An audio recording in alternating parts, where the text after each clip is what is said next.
Let's go to Las Vegas and talk to Ariana. Hey, Ariana, what's up, lady? Hi, how are you, Dr. John? I'm good, and you?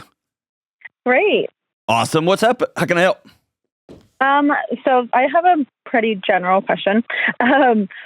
So my question, I'll give you some context after, is attraction or like sexual attraction necessary for a relationship to work?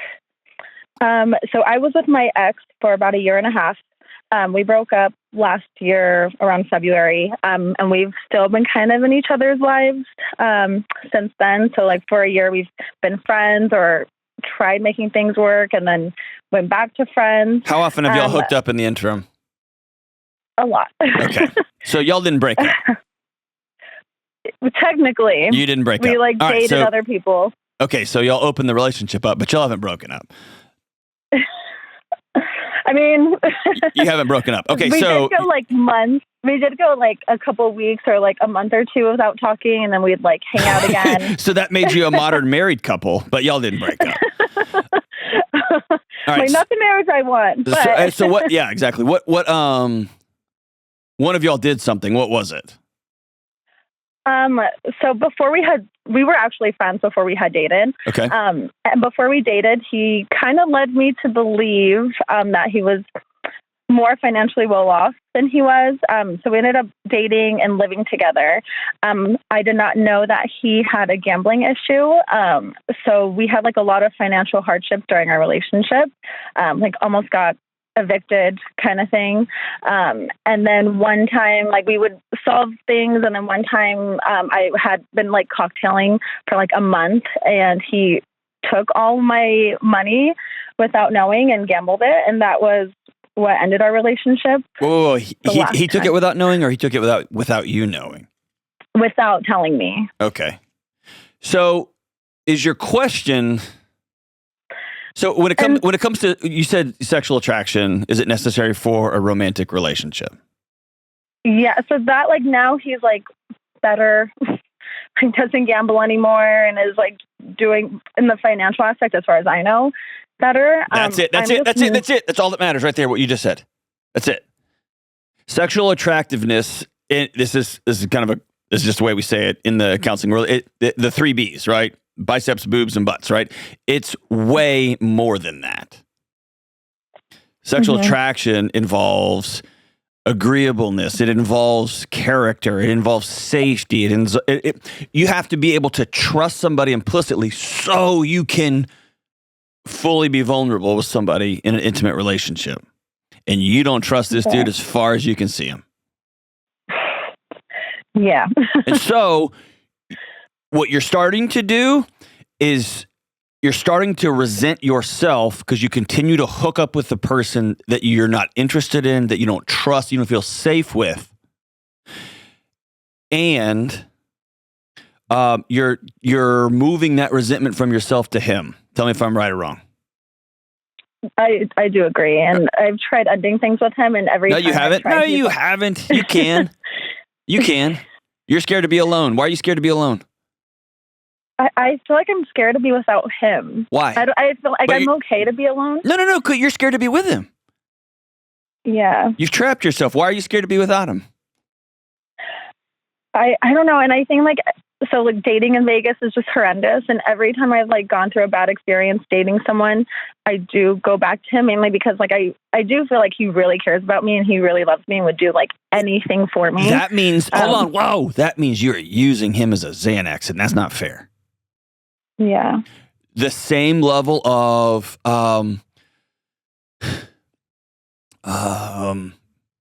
lack of integrity he showed by stealing from you. You're now showing by using him as a home base until he does a thing that he always does.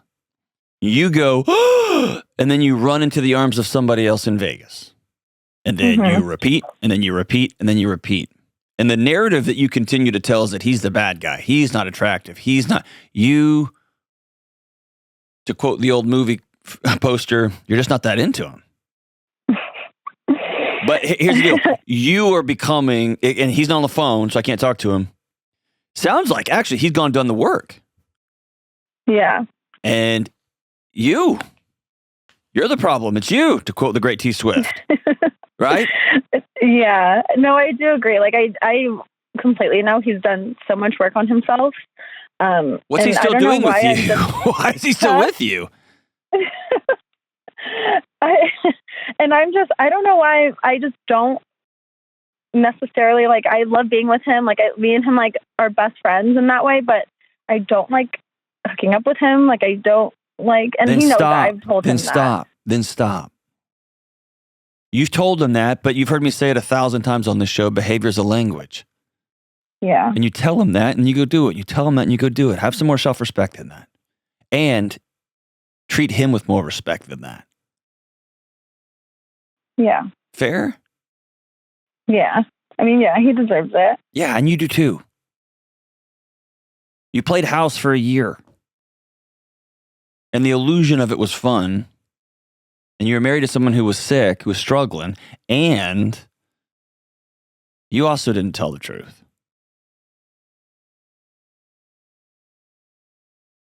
What do you mean? Sorry. He thought he was working towards something. Yeah. And you knew early on, but you went along with the charade anyway. What is it about, was home growing up tough? No, I mean, my dad's not in my life. But it wasn't necessarily Hold on. tough. I'm smiling with you. This is when I would pass the nachos. No, it's great. It's great. My dad abandoned me, completely left. I don't know who he is or where he is, but yeah, it was awesome. I mean, my mom's amazing. Oh, of course she is. And here's the deal. Sometimes the need to play house and have that fulfilled is so strong. That need for, like, if I just had this, if I just had a home, if I just had a partner, if I just had this structure, then everything would be okay. And that's how hearts are broken. That's how people lose their minds. I mean, their souls financially. That's how people lose their souls, like in spirit. They just begin to do things and become people that they don't respect in and of themselves and other people. And it's how kids get born accidentally, and all of a sudden it's like the whole cycle starts over again. Yeah. And so the illusion of, if I just had these two people, the ghost you're chasing is, Dad, what was so bad about me? Yeah. Right? Probably. I'm right. I rarely say it like that, but I'm right. But here's the thing. Instead of answering that question, which is a brutal, hard, scary question to answer, because ultimately what was wrong with you? Nothing. You're an amazing little girl. For whatever reason, your dad bailed on you. So the problem was with him. And if there's a problem with him, half of you is him. And that means, wait, what? Am I not perfect? You're not. None of us are. But until you go down that road and answer that question and heal from, I'm not carrying my dad's bricks anymore, you're going to continue to create, whether it's work, whether it's chasing money, whether it's chasing sex, whether it's chasing this illusion of a home, you're going to chase and chase and chase and chase and chase to try to give yourself that stability, and you're never going to find it. You're never going to find it. So to answer your question, ultimately, is sexual attraction important? Absolutely. Sexual attraction is made up of a cocktail of characteristics that is more than just physical attraction. Anyone who tells you physical attraction is not important is lying to you. They're trying to sell you something, run the other way. It absolutely is important. And the studies show that it's important to both men and women. They're attracted to different things and for different reasons, but it is important. And physical attraction is different for everybody. You take 10 guys, 10 women, they're going to say different things. Some of them are going to be consistent, but some of them are going to say different things. That's okay. But also you have to feel safe. And someone has to be a person of character. And someone has to be reliable. And they also have to be a little, like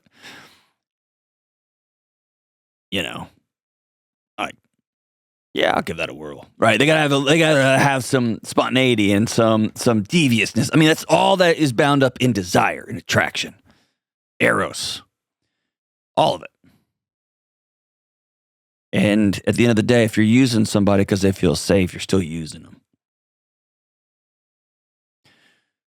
Sorry, Ariana. I wish I had better news for you, sweetheart. I wish I did. Hang on the line. I'm going to send you a copy of Own Your Past, Change Your Future. And I want you to begin to trace back those stories that you heard growing up, that some people told you, and ultimately have become the stories you tell yourself. And let's start pulling the strings on those and begin to heal. Thank you for your call, sweetheart. Call any time. I'm really grateful for you.